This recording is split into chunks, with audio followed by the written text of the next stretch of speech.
But actually, if we base our diets on more whole foods and foods that are really nutrient dense, rather than worrying about how many calories are in them, then it's much, much easier to meet our nutritional needs. And your body gets a lot better at regulating your appetite. So that's the type of conversation that I try to have with my clients, to really shift away from thinking about how much they're eating and instead think about, what does my body need to thrive, or what does my body need to be in balance? And when we can start looking at it from that angle, as I say, our bodies regulate themselves better, and it's much, much easier to be in control of what we're eating, and you feel a lot better as well. Do you want to wake up feeling like you're stepping into who you're meant to be, into the best possible version of you? What if I told you that the key to your best life, health, and happiness are all around you? You just have to find what works for you. I'm Hope Ladraza, and I believe that there isn't just one way to live a healthy and meaningful life, and that all you need is a little inspiration to make changes that last from the inside out. Each week, I'll be sharing tangible tips and inspirational interviews to help you on your journey. These are the steps to take to improve your life and live with purpose. This is Hopeful and Wholesome. Hey y'all, welcome back to the show. Today I have on the show Louise Digby, and she is a registered nutritional therapist, women's weight loss expert, and the founder of the Nourish Method to lasting fat loss. Her clients come to her after struggling to lose weight despite eating well and working hard to burn the fat. They've done all the things, and she transforms their health and well-being by identifying and addressing each individual's unique needs and balance so they can lose weight, optimize their health, and discover their sparkle without restrictive dieting or the need for superhuman willpower. And we are talking about that today. Why the weight loss seems to become more difficult for women after 40, what it looks like to lose weight, lose fat after 40, and kind of that perimenopause state of life. And are we really blaming the right thing? When we blame our hormones for stubborn weight loss, or is there more to the equation than that? And how women can release stubborn weight or fat, if that's what it looks like for you, without having to actually quote unquote diet. So Louise is going to dive deep into all of these things for all of you listening out there who are close to 40, over 40, well past 40. She's got all the answers for you. So let's jump in. All right, let's jump in. I'm here with Louise, and we are talking all about women's health. I'm going to say, just like keep it general and say we're talking about women's health over 40, because this is an important topic. Because as we know, things start to shift and change when we get, really and truly, let's be honest, just as we age in general, but especially I feel like the 40 mark is kind of a big one for women. And we start to hear like, everything changed, when I turned 40. So I'm excited to jump into this with you, Louise. So thanks so much for being here today. Thank you for having me. Yeah, I'm excited to jump into it too. Yeah. So let's just start with, I personally love hearing everybody who does any sort of nutrition, health, wellness. We all have our own story. So I'd love to hear just kind of the backstory on how you got to be in this area. Well, for me, my interest in nutrition really came from my mom. As I grew up, she was always so interested in nutrition and always talking about, how it's not all about low fat and you shouldn't be eating all these like diet foods and stuff. She was like ahead of her time. Definitely. Yeah. She was really ahead of her time. And so that really gave me the nutrition bug. So I studied it. And then when I went into practicing nutrition, I worked with everyone and anyone who had any sorts of issues, whether it was depression or IBS or skin problems, you name it. But what I kind of noticed was that everyone that came to see me, whatever they came to see me for, they also wanted to lose weight. Mm-hmm. And what was interesting was the people that came to me just for weight loss and not for any of these other things actually didn't get as good a results as the people who were more health focused, the people who were focused on like healing their guts and balancing their hormones. So that really sparked that interest for me in why is it that, weight loss isn't as simple as they say. It's not as simple as just cutting your calories and doing more exercise. And also, particularly for women over 40, maybe even as early as 35, late 30s, something shifts in the body and suddenly the diets that used to work when you're in your 20s just don't work anymore. And, that kind of midlife stage, I see so many women who are putting in a lot of effort to try and lose weight or just maintain a healthy weight and not seeing a lot of results. So that's kind of why I ended up going into that area, because it's just seems to be such a problem area where, there's just a real lack of support. Most women are told, oh, it's your hormones or it's menopause, it's your age, and they don't really get given any real support. So I really wanted to do something about that.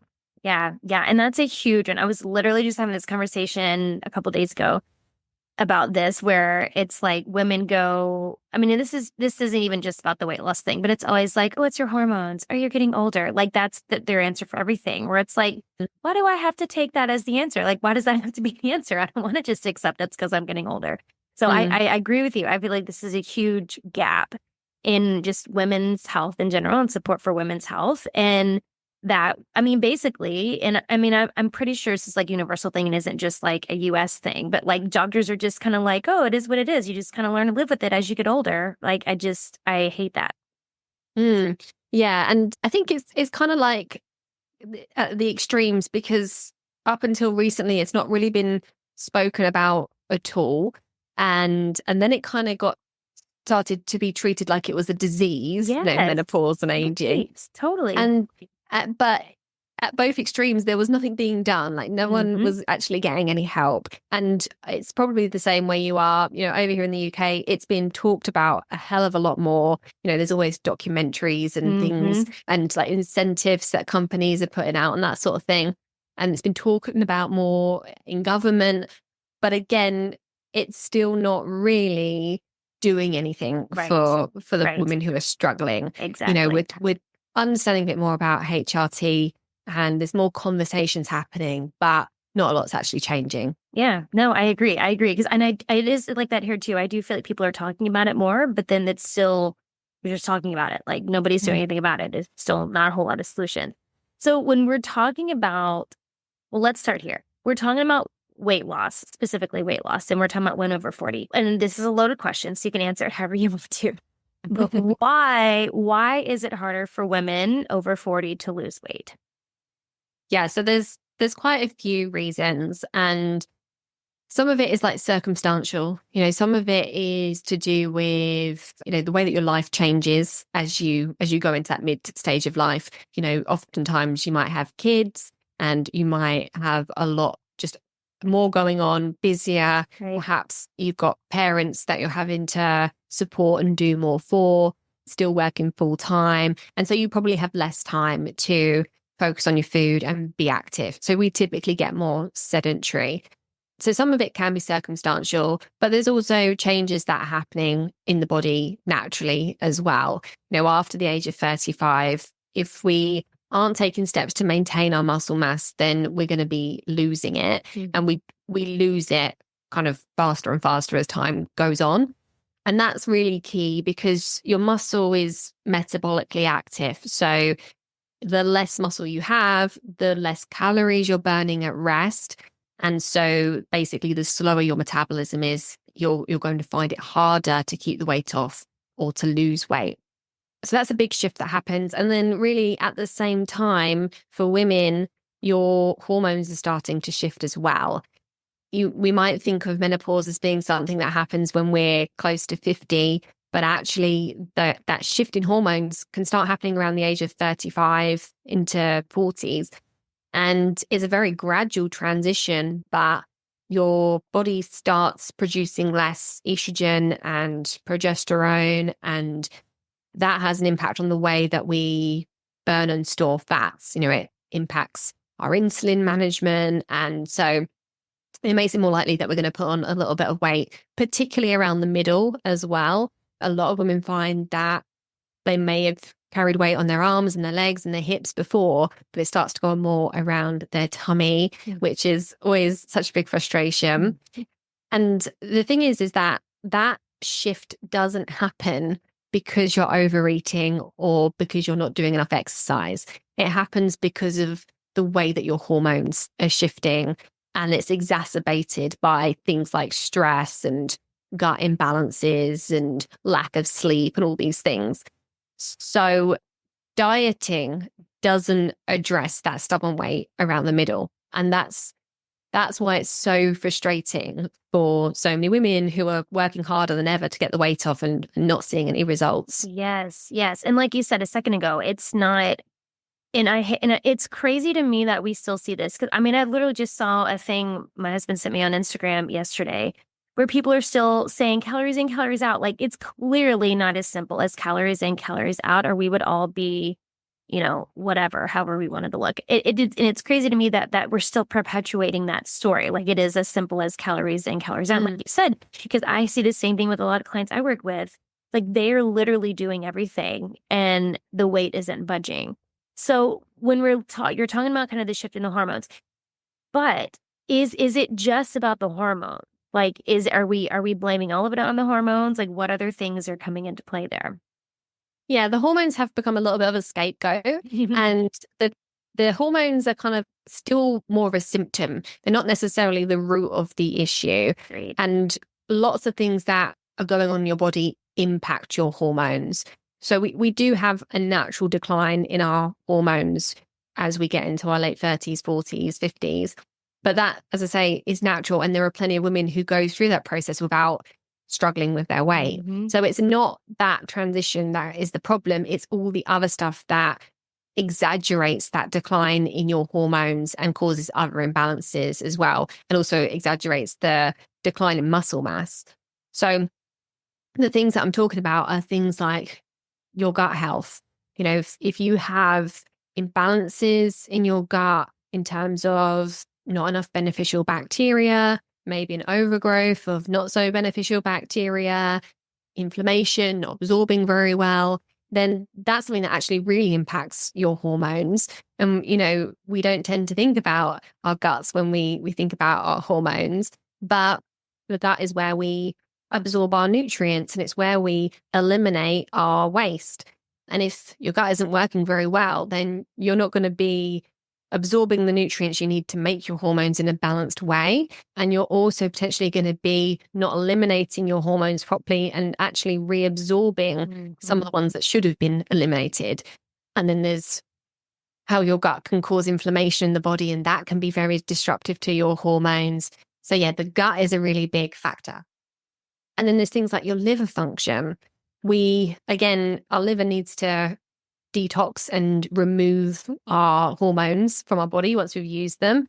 And we, again, tend to think about your liver as, if we have a blood test and it says it's normal, then we think, oh, good, my liver's healthy. And, that is great. Your liver's healthy. But just because it's healthy doesn't mean it's necessarily functioning as optimally as it could be. And you may not be detoxing your hormones or other toxins that you've been exposed to very efficiently. And that can be very disruptive to your hormones as well. And, both the gut and the liver, I'm talking specifically about how they interfere with your hormones, but they also, in other ways, can interfere with the way that you burn fat. So it's a kind of interconnected thing. There's usually lots of things going on, and it's usually not just your hormones that are the issue. Right. So when you're helping women with this, and well, actually, let me ask you this first. I'd love to know how you have this conversation with women, because I find that having the conversation with women, because a lot of women, and I give your mom props, because again, like I said, your mom was ahead of her time, where she was trying to say like, don't eat the diet foods, when like that's all we had growing up. It was like every diet under the sun, it was just diet culture was real. So when we're getting women out of this mindset of like the dieting mindset, because I don't want to say most women, and maybe not categorize it that way, but a lot of women, that's where they are. It's like they're just like looking like, what's the diet that's going to fix it? So how are you having a conversation with those women to get them out of that mindset where you're trying to tell them like it's not just the diet, like it may not even be your diet at all. Yeah. So I think with diet culture, as we've said, it's always been about calories and how much food you're eating. And the problem with that is that it completely ignores the quality of the food that you're eating. And so you can be in a calorie deficit, but you may not be getting any nutrients. We might be told that we need to aim for, say, 1,500 calories a day or something, but you could get that from a load of Mars bars. It's it's very, very different to getting that from whole foods. And if we're eating in a way where we're not meeting our nutritional requirements, we're not nourishing our bodies, then it's going to be very difficult to sustain that way of eating, because you're going to be absolutely starving, not just because of lack of calories, but because your body's missing out on essential nutrients. And your body's really good at telling you when it is lacking essential nutrition, and it will give you cravings, and it will make you eat and eat and eat until it gets it. So unfortunately, we tend to mistake those cravings, and we tend to, eat the wrong things, the things that our body isn't actually lacking. But actually, if we base our diets on more whole foods and foods that are really nutrient dense, rather than worrying about how many calories are in them, then it's much, much easier to meet our nutritional needs, and your body gets a lot better at regulating your appetite.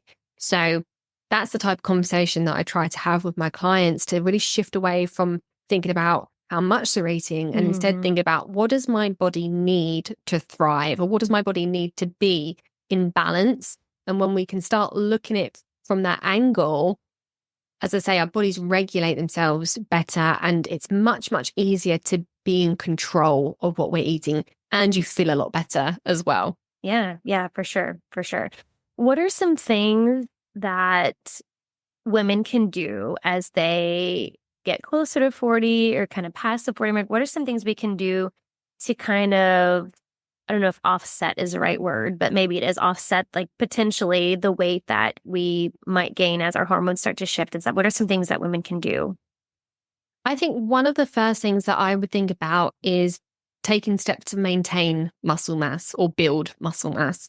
And many of the women that I've worked with who have been desperately trying to shift weight are absolutely going at it with a cardio.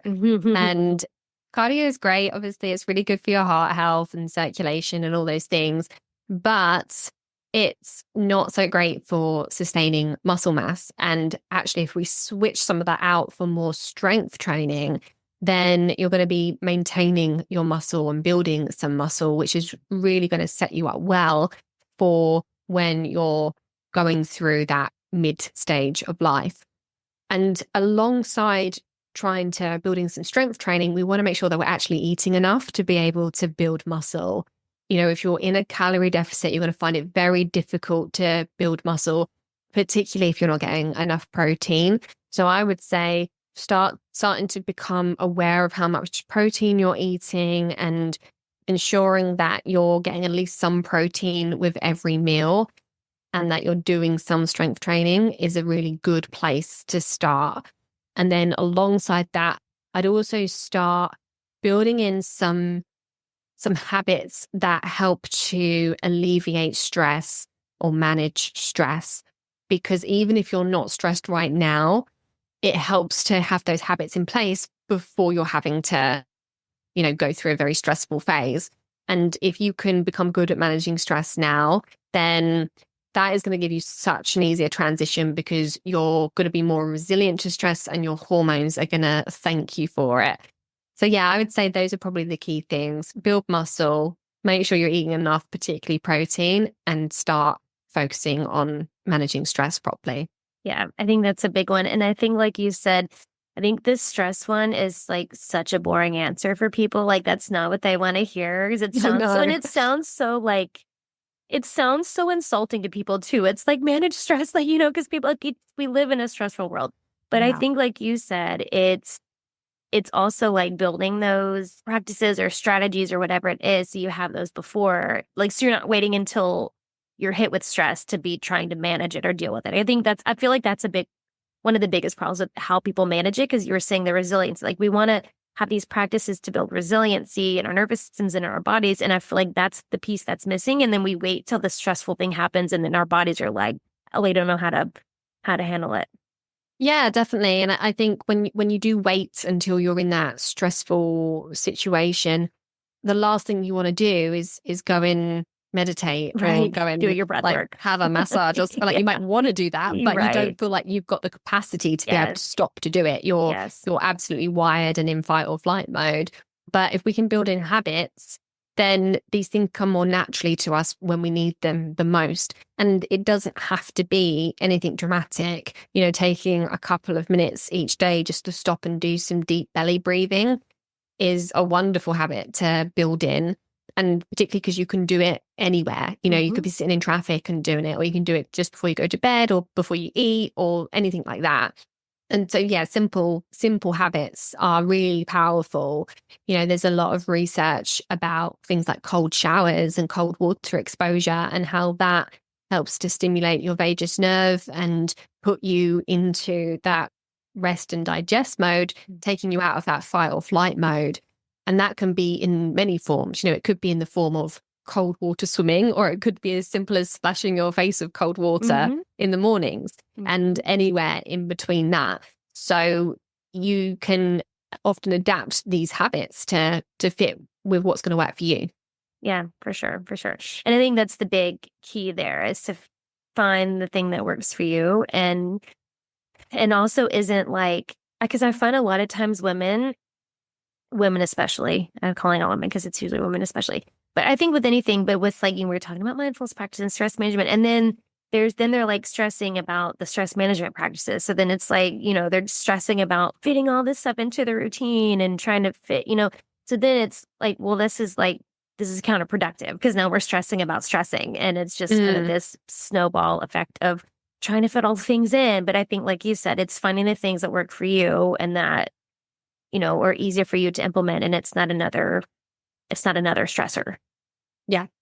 Yeah, definitely. And I think on a similar theme, kind of going back to what we're talking about in terms of talking about mindset around weight loss, something that a lot of women stress about is the scales. And I see it so often where someone is obsessing over the scales, they're weighing themselves every day. And it's totally normal to go up and down a little bit each day.